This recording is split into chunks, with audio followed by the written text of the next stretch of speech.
Assalamualaikum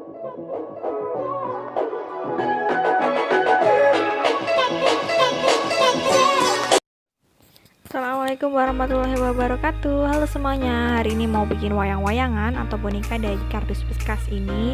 Ini kardus bekas makanannya saya, daripada terbuang sia-sia kita bikin kreasi yuk. Caranya gampang banget dan dengan bahan yang sangat ada di rumah. Yuk tonton terus videonya.